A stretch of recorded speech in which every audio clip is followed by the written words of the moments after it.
Halo semua, Assalamualaikum warahmatullahi wabarakatuh. Semangat pagi, pagi, ATR BPN melayani profesional terpercaya. Selamat datang pada pelatihan kepemimpinan administrator bersama saya, Agus Jatmiko, dalam mata pelatihan akuntabilitas kinerja. Dengan tujuan pembelajarannya ialah mengidentifikasi masalah akuntabilitas dan merumuskan langkah-langkah atau upaya perbaikan akuntabilitas di unit organisasi masing-masing, serta mengaktualisasikan akuntabilitas kinerja dalam rangka peningkatan kinerja di unit organisasinya. Pada kesempatan ini, ada beberapa topik yang akan kita bahas. Topik-topiknya ialah 1. Akuntabilitas dalam kepemimpinan administrator. 2. Resiko dan kesalahan dalam akuntabilitas. 3. Membangun budaya akuntabilitas. Dan 4. Komunikasi dan koordinasi akuntabilitas dalam organisasi. Kita mulai dengan materi pertama. Materi pertama, akuntabilitas dalam kepemimpinan administrator.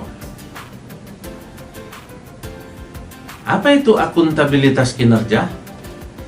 Akuntabilitas kinerja adalah suatu ukuran atau standar yang menunjukkan seberapa besar tingkat kesesuaian penyelenggaraan, penyusunan kebijakan publik dengan peraturan hukum dan perundang-undangan yang berlaku untuk organisasi bersangkutan, alasan atau penilaian. Ini pendapat dari Bappenas tahun 2007. Akuntabilitas sektor publik sangat terkait dengan kinerja sektor publik yang tidak hanya kepatuhan terhadap peraturan perundang-undangan, tetapi juga pada bagaimana mencapai outcome dengan efisien dan efektif. Mengapa akuntabilitas penting? Akuntabilitas kinerja penting bagi pemerintah karena merupakan bentuk perwujudan dari kewajiban suatu instansi pemerintah untuk mempertanggungjawabkan pelaksanaan misi organisasi dalam mencapai tujuan dan sasaran yang telah ditetapkan melalui alat pertanggungjawaban secara periodik atau dalam bentuk laporan. Dalam konteks ini sasaran pengukuran adalah keuangan dan non-keuangan. Itu pendapat dari BPKP tahun 2002. Kemudian akuntabilitas publik sesuai dengan karakteristik good governance berkenaan dengan 1. Participation, 2. Rule of law, 3. Transparansi, 4. Responsiveness, 5. Consensus orientation, 6. Equity, 7. Effectiveness and efficiency, dan 8. Strategy vision. Berikutnya, akuntabilitas publik memiliki 3 fungsi utama. Menurut Bovens 2007, yang pertama, untuk menyediakan kontrol demokratis atau peran demokrasi. Kedua, untuk mencegah korupsi dan penyalahgunaan kekuasaan atau peran konstitusional.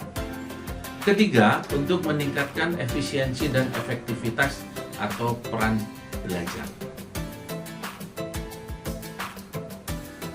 Akuntabilitas publik diimplementasikan melalui SAKIP, yaitu Sistem Akuntabilitas Kinerja Instansi Pemerintah atau disingkat dengan SAKIP, dimulai dari penyusunan rencana strategis, kemudian pembuatan perjanjian kinerja, adanya pengukuran kinerja, kemudian berikutnya adalah pengelolaan data kinerja, selanjutnya pelaporan kinerja, dan terakhir adalah review dan evaluasi kinerja.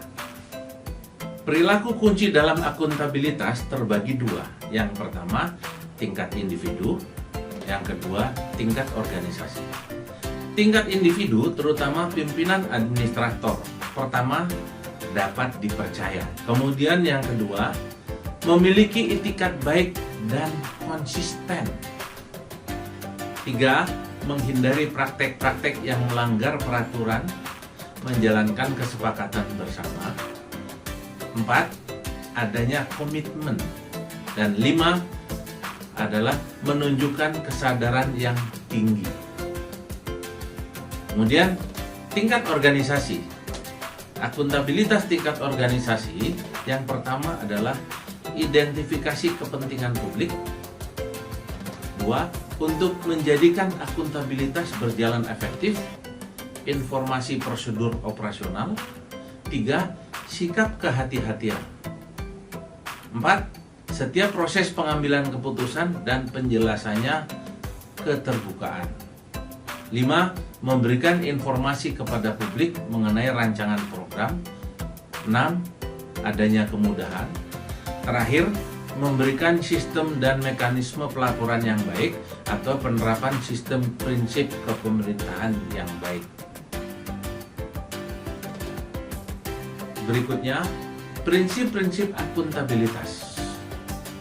Prinsip-prinsip akuntabilitas. 1. Harus ada komitmen dari pimpinan dan seluruh staf instansi untuk melakukan pengelolaan pelaksanaan misi agar akuntabel. 2.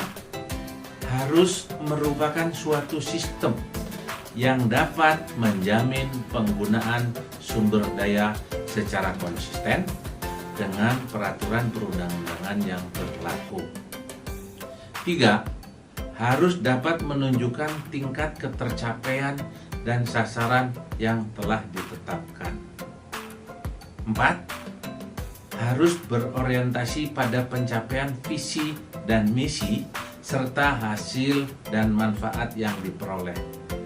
Dan yang terakhir, harus jujur, objektif, transparan, dan inovatif sebagai katalisator perubahan manajemen instansi pemerintah dalam bentuk pemutakhiran metode dan teknik pengukuran kinerja dan penyusunan laporan akuntabilitas.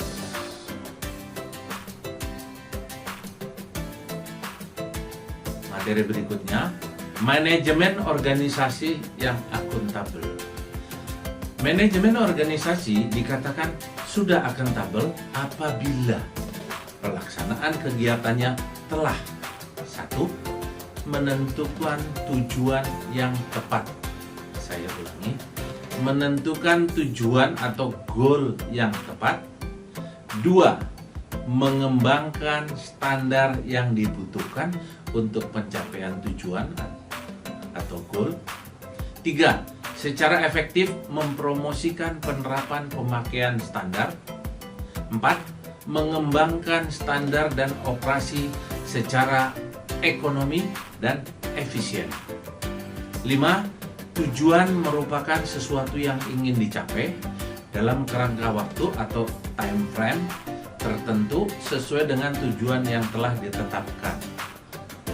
Perlu dibuat suatu standar atau tingkat capaian yang dikehendaki, kemudian diperlukan suatu tolok ukur untuk menentukan sejauh mana kegiatan telah mencapai tujuan yang ditetapkan. Kemudian, agar dapat berfungsi dengan baik dalam menerapkan sistem akuntabilitas perlu diterapkan. Berikutnya, jenis akuntabilitas. Jenis akuntabilitas ada 3. Yang pertama adalah akuntabilitas keuangan. Akuntabilitas keuangan merupakan pertanggungjawaban mengenai integritas keuangan, pengungkapan, dan ketaatan terhadap peraturan. 2. Akuntabilitas manfaat, yaitu memberi perhatian kepada hasil dari kegiatan-kegiatan pemerintah. 3. Akuntabilitas prosedural, yaitu pertanggungjawaban mengenai apakah suatu prosedur dan pelaksanaan suatu kebijakan telah mempertimbangkan masalah moralitas, etika, kepastian hukum, dan ketaatan pada keputusan politik untuk mendukung pencapaian tujuan akhir yang telah ditetapkan. Selanjutnya kita akan masuk ke pembahasan risiko dan kesalahan dalam akuntabilitas.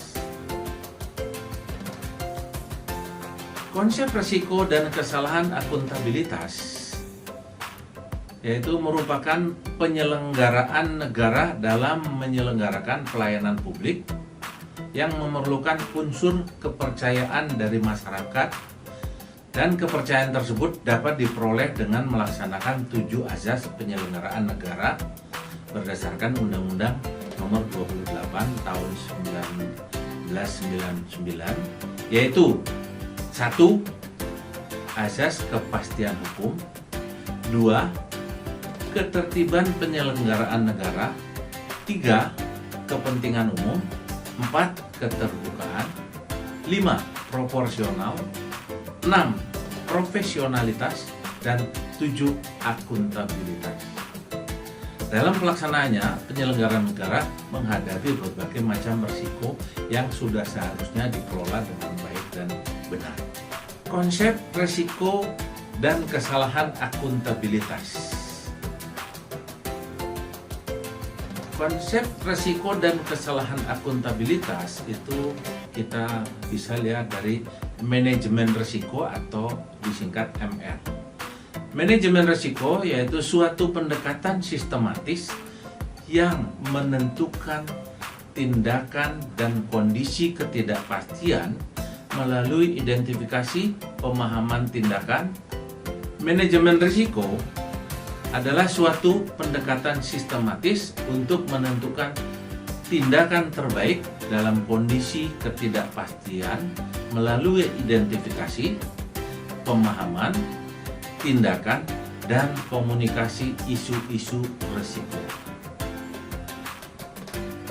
Kemudian, setiap instansi sektor publik memiliki risiko dalam kegiatannya melayani masyarakat.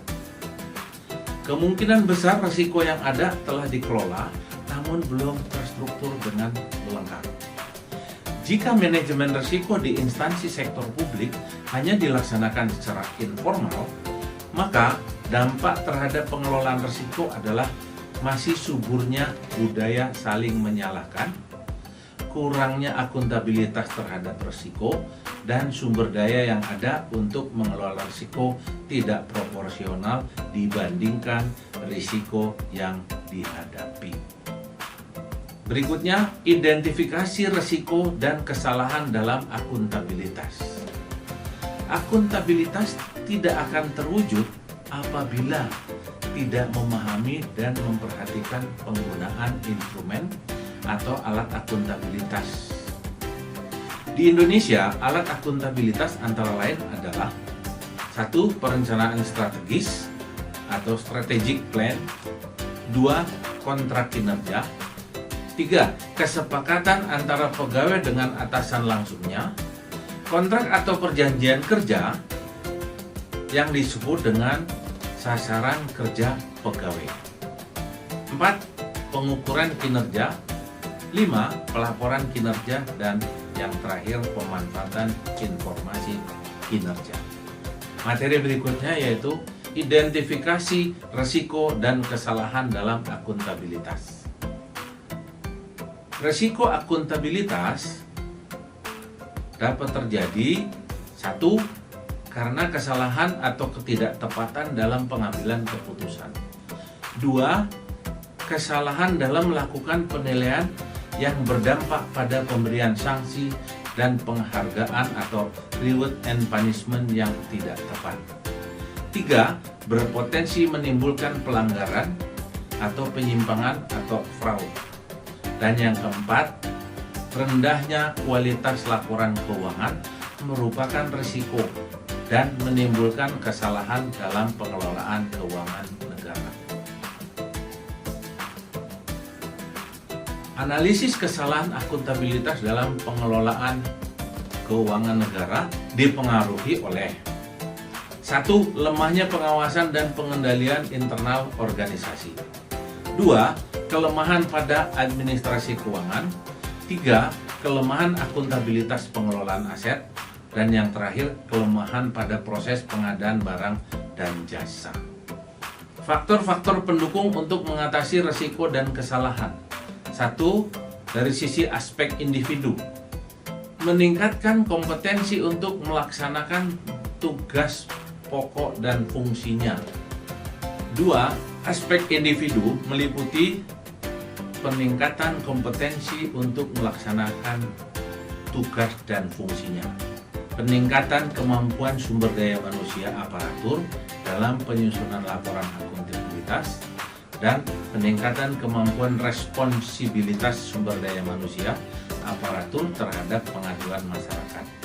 Kemudian dari aspek lembaga atau organisasi, yaitu menyusun tugas pokok dan fungsi sekaligus indikator kinerja yang terukur, standar operasional prosedur unit atau lembaga, membentuk lembaga pemantau dan penilai independen, memperkuat lembaga audit, pengembangan dan penerapan corporate culture pada instansi pemerintah, dan yang terakhir melengkapi sistem dan pelaporan akuntabilitas dengan aturan mengenai penghargaan dan sanksi atau reward and punishment.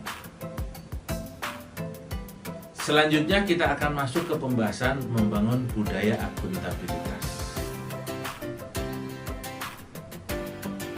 Latar belakang kenapa pentingnya membangun akuntabilitas. Pertama, adanya fenomena krisis kepercayaan masyarakat terhadap kinerja yang dilakukan oleh pemerintah setelah dilanda krisis ekonomi tahun 1998. 2. Hampir 10 tahun setelah Indonesia memasuki era reformasi atau pasca pimpinan Soeharto, negara ini tetap belum mampu meredam ambisi pribadi para pengelolanya. 3. Masih lambannya dalam memberikan pelayanan terhadap masyarakat. 4. Krisis ketidakpercayaan masyarakat diakibatkan karena fenomena KKN di lingkungan birokrasi. Dan yang terakhir, partai politik tidak memiliki sistem kaderisasi yang baik di politik uang. Berikutnya, aspek-aspek penting dalam membangun akuntabilitas. Antara lain, 1. Transparansi. 2. Sistem dan prosedur yang terupdate secara periodik, setahun atau 2 tahun sekali. 3. Partisipasi atau representatif.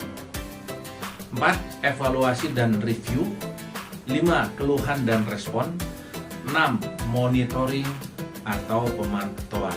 Dan yang terakhir, kebijakan futuristik atau apakah program kebijakan mengacu kepentingan jangka panjang untuk kemaslahatan pemangku kepentingan. Lingkungan kerja yang akuntabel dipengaruhi oleh 1. Faktor kepemimpinan. 2. Transparansi. 3. Integritas. 4. Tanggung jawab atau responsibilitas. 5. Keadilan. 6. Keseimbangan. 7. Adanya kejelasan. 8. Konsistensi. Dan terakhir, kepercayaan. Langkah menciptakan framework akuntabilitas. Pertama-tama, tentukan tujuan dan tanggung jawab. Kemudian selanjutnya, rencanakan apa yang akan dilakukan untuk mencapai tujuan. Berikutnya, lakukan implementasi monitoring kemajuan. Kemudian, berikan laporan secara lengkap. Dan yang terakhir, berikan evaluasi dan masukan dalam rangka perbaikan. Berikutnya, indikator minimal dalam membangun akuntabilitas. Indikator minimal dalam membangun akuntabilitas. 1. Adanya standar minimal yang terpenuhi, seperti adanya kesesuaian antara pelaksanaan dengan standar prosedur pelaksanaan. Kemudian berikutnya, adanya sanksi yang ditetapkan atas kesalahan-kesalahan kelalaian dalam pelaksanaan kegiatan. Kemudian adanya output dan outcome yang terukur. Saya ulangi. Kemudian adanya output dan outcome yang terukur. 2. Perlu didukung dengan perangkat instrumen antara lain adanya standar operating procedure atau SOP dalam penyelenggaraan urusan pemerintahan atau dalam penyelenggaraan kewenangan pelaksanaan kebijakan.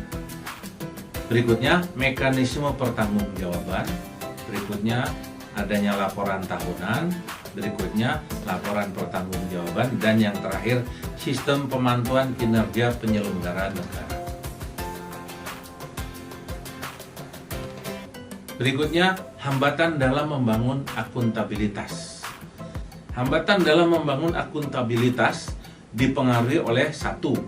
Sistem akuntabilitas yang tidak memadai merupakan salah satu faktor penyebab tidak diperolehnya laporan pertanggungjawaban pengelolaan keuangan daerah yang handal dan dapat dipercaya untuk dipergunakan dalam penerapan akuntabilitas keuangan daerah. 2. Penyajian informasi yang tidak sesuai dengan kenyataan yang ada. 3. Adanya jaminan kepatuhan hukum dalam pertanggungjawaban lembaga-lembaga publik untuk berperilaku jujur dalam bekerja dan mentaati ketentuan hukum yang berlaku.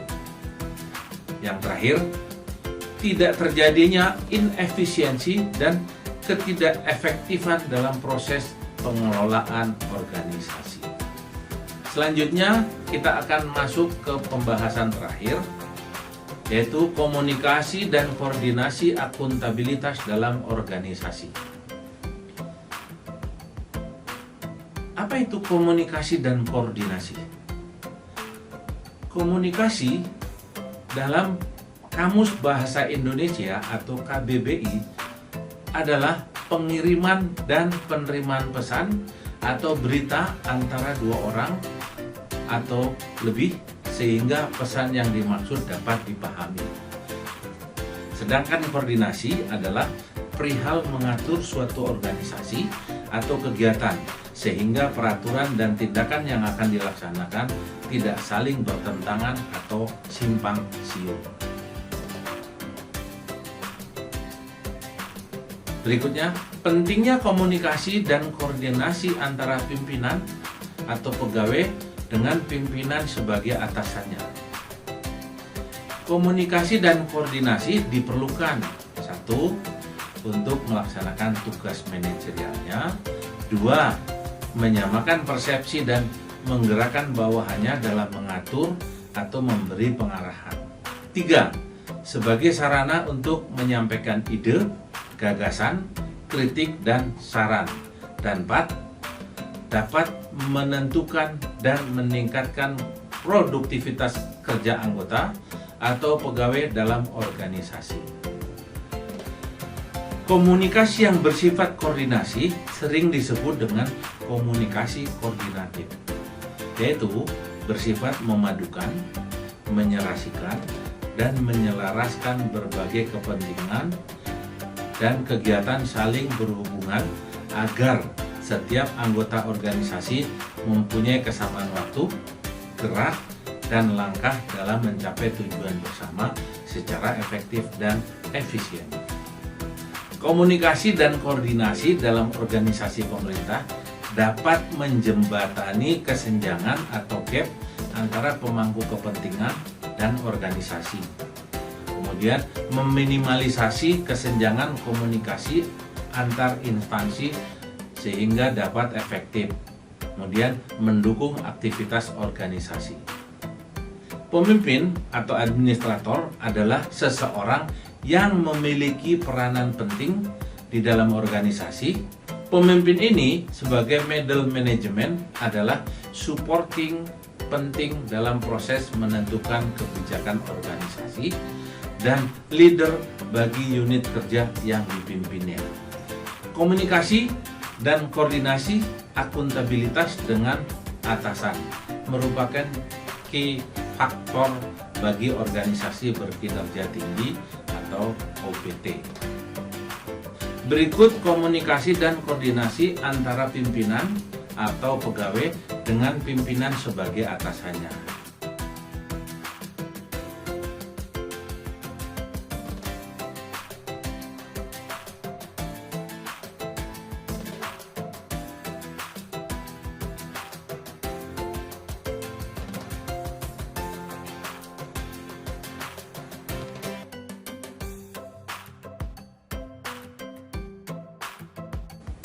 Berikutnya, praktek berkomunikasi yang baik dalam organisasi. Pertama, harus mau mendengarkan. Dua, bertanya dan memberikan tanggapan. Tiga, gunakan kalimat yang bersifat positif dan bahasa yang efektif. Tiga, jaga profesionalisme. Lima, bahasa tubuh dan raut wajah. 6. Kontrol emosi. 7. Jangan menggurui, dan yang terakhir melaporkan. Berikutnya, teknik-teknik komunikasi dan koordinasi akuntabilitas dalam organisasi. Teknik komunikasi dan koordinasi akuntabilitas dalam organisasi dimulai dari perencanaan tentang agenda, waktu, dan pihak yang terlibat. Kemudian menyampaikan gagasan, ide yang kritis dan agresif. Kemudian menggunakan instrumen komunikasi dan koordinasi yang tepat. Kemudian berikutnya mindset, culture set mapping. Kemudian teknik sumbang saran. Kemudian adanya positive thinking, kemudian pemecahan masalah akuntabilitas secara kreatif, dan yang terakhir keterbukaan menyampaikan catatan kolektif. Berikutnya, aspek-aspek penting dalam membangun koordinasi yang baik dalam organisasi. 1. Perencanaan yang matang. 2. Pentingnya penyamaan persepsi. 3. Pemahaman materi pembicaraan. 4. Sikap terbuka dan saling menghargai. 5. Meminta feedback. 6. Penegasan dan motivasi. 7. Jangan menggurui. Dan 8. Membangun komunikasi informal. Berikutnya, peranan pimpinan membangun komunikasi dan koordinasi dalam organisasi. Dalam membangun komunikasi dan koordinasi dalam organisasi, pertama, atasan dan bawahan harus terasah dalam hal berkomunikasi. 2. Proses memberi dan menerima umpan balik harus dipelajari dan terus dilatih. 3. Terkadang pimpinan merasa memberikan umpan balik tetapi belum spesifik sehingga bawahan masih bingung. 4. Saling memberikan umpan balik secara spesifik. 5. Pimpinan jangan hanya mengucapkan performa Anda baik atau performa Anda buruk. Dan yang terakhir, 6. Atasan dan bawahan memberikan komentar disertai dengan rincian bukti baik buruknya performa bawahannya secara spesifik dan objektif. Demikian pemaparan materi akuntabilitas kinerja. Kita akan mempelajari materi akuntabilitas kinerja lebih mendalam dalam pertemuan di kelas. Terima kasih, sampai jumpa. Assalamualaikum warahmatullahi wabarakatuh.